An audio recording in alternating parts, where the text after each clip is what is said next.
இயேசு கிறிஸ்துவின் நாமத்தில் உங்களை வாழ்த்துக்கிறேன்.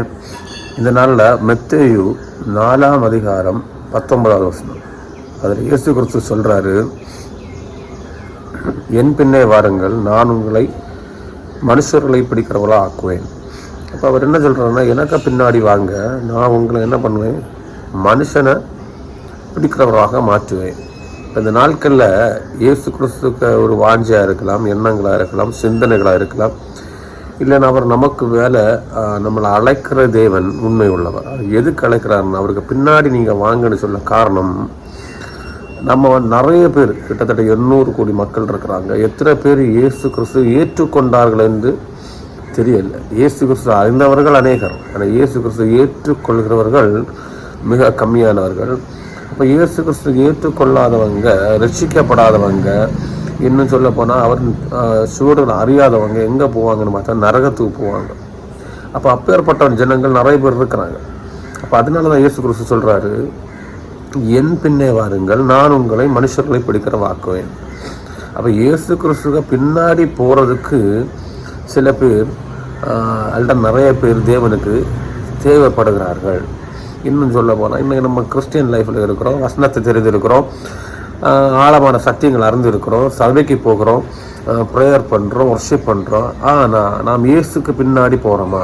அப்போ ஒன்று கேட்கலாம், ஆமாம் நான் இயேசுக்கு பின்னாடி தான் போகிறேன், சபைக்கு போகிறேன், இல்லை உபவாச கூட்டம் போகிறேன், அது போகிறேன், இது போகிறேன். தேவன் கேட்குற கேள்வி, என் பின்னே வாருங்கள்னு சொல்கிறது, நீ எனக்கு பின்னாடி வரணும்னா நீ எதுக்கு பின்னாடி போயிட்டு இருக்கிறியோ அதை கட் பண்ணணும். இன்னும் சொல்ல போனால் உலக காரியமான காரியங்களில் மேலாக ஆசை வைக்காமல், நிறைய பேர் நான் பார்த்துருக்குறேன், உலக காரியத்துக்கு வேண்டியே நம்ம ஓடிட்டு இருக்கிறோம்.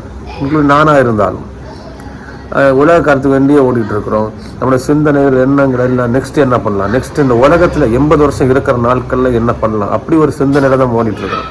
ஆனால் நம்மளோட ஆத்மாவை குறித்து நமக்கு ஒரு பாரம் இருக்கிறதா? நம்மளோட ஆத்மா என்ன பண்ணிட்டு இருக்கு? ஒருவேளை மரித்து போனால் எங்கே போவோம்? அதான் அதில் தெளிவாக சொல்லியிருக்கிறாரு, நீ எதுக்கு பின்னாடி ஓடிட்டு இருக்கிறோ அதை விட்டுட்டு எனக்கு பின்னாடி வா. அன்னைக்கு பேதுரு என்ன பண்ணுறான்னா, வலைகளில் மீன்கள் பிடித்து கொண்டிருந்தான். அதை விட்டுட்டு அவர் என்ன சொல்கிறாருன்னா, நீ எனக்கு பின்னாடி வா. அப்போ அப்படி ஒரு வாழ்க்கை தான் அவர் எதிர்பார்க்கிறார். அவன் நீ விட வேண்டிய காரியத்தை விட்டுட்டு எனக்கு பின்னாடி வாரதா இருந்துச்சுன்னா, எனக்கு பின்னாடி வா, நான் உங்களை மனுஷர்கள் பிடிக்கிறோம் ஆக்குவேன். மனுஷனை பிடிக்க வைப்பேன்னு சொல்ல, உருவாக்குவேன்.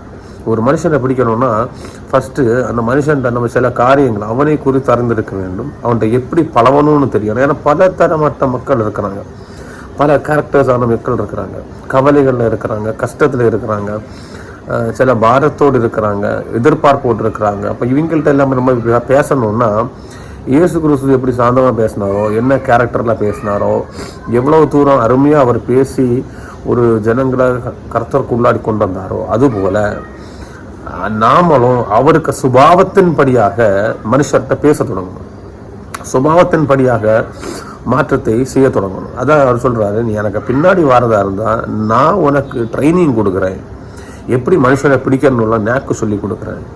அப்போ இந்த மாதிரி காரியங்கள் எல்லாம் தான் இயேசு கிறிஸ்து எதிர்பார்க்கிற ஒரு காரியம். நம்ம கிறிஸ்டியன் லைஃப்பில் அவர் எதிர்பார்க்கிறது. நம்ம கிறிஸ்டியன் லைஃப்பில் அநேக காரியங்கள் மெசேஜாக நம்ம வெளிப்படுத்துகிறோம். இப்போ நானும் இன்னைக்கு சேனலில் கொடுக்குறேன்னா மெசேஜ் எனக்கும் கொடுக்கலாம், நிறைய பேர் கொடுக்கலாம், என்னோட நல்லா கொடுக்குறவங்க இருக்கிறாங்க. பட் அவர் கேரக்டரை வெளிப்படுத்துகிற வரங்களா இருக்கிறோமா? இன்னும் சொல்ல, மனுஷனை பிடிக்கத்தக்க வண்ணமாக என்னுடைய சுபாவங்கள் இருக்கிறதா, மனுஷனை பேசத்தக்க வண்ணமாக என்னுடைய சுபாவங்கள் இருக்கிறதா?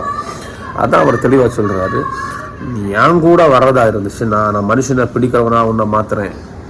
எனக்கு அநேக ஜனங்கள் எனக்கு பரலோகத்துக்கு வர வேண்டியிருக்கு, இவங்க எல்லாம் அழிந்து போகிறாங்க, அவங்கள பிடிக்கணும்னா நீ எனக்கு பின்னாடி வரணும். என் பின்னாடி வர்றதுன்னா, என் பின்னாடி வரவங்க தன் சிலுவை எடுத்துக்கொண்டு வரணும். அப்போ தேவனோடு ஐக்கியப்பட்டு நடக்கிற ஒரு வேலை. கஷ்டம் இருக்கும், துக்கம் இருக்கும், இன்னும் சொல்ல போனால் பாரத்தோடு தான் நம்ம இயேசு கிறிஸ்துவை பின்பற்ற வேண்டிய சூழ்நிலை வரும்.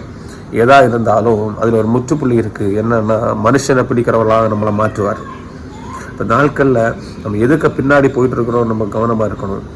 போயிட்டுருக்கிற இயேசு கிறிஸ்துவுக்கு பின்னாடி போயிட்டு இருக்கிற நீங்களாக இருந்தீங்கன்னா அதில் மனுஷனை பிடிக்கிறவராக தேவன் உங்களை மாற்றுவார். ஆசீர்வாதத்துக்கு வேண்டி இயேசு கிறிஸ்துவை ஃபாலோ பண்ணுறதா இருந்துச்சுன்னா கண்டிப்பாக நம்முடைய வாழ்க்கை நரகத்துக்கு ஏதுவானதாக இருக்கும். ஏன்னா ஆசீர்வாதம் கொடுக்கறதுக்கு இயேசு கிறிஸ்துவை ஃபாலோ பண்ணணும்னு தேவையே கிடையாது. இந்த உலகத்தில் கடவுள் தேவையே கிடையாது ஆசீர்வாதத்துக்கு. ஆனால் நித்தியத்துக்கு போகிறதுக்கு அவர் ரொம்ப தேவை. இன்னொரு ஆளுக்கு ரட்சிப்பை கொடுத்து பேசுவதற்கும் மனுஷரை பிடிப்பதற்கும் தேவன் நமக்கு கண்டிப்பாக தேவைப்படுகிறாரு. அதனால தான் அவர் சொல்கிறாரு, என் கூட வா, என் கூட நின்னாதான் உனக்கு நான் என்ன பண்ண முடியும், இன்னொரு ஆளை நான் சொல்லித்தர முடியும், இன்னொரு ஆளை பிடிக்க முடியும்.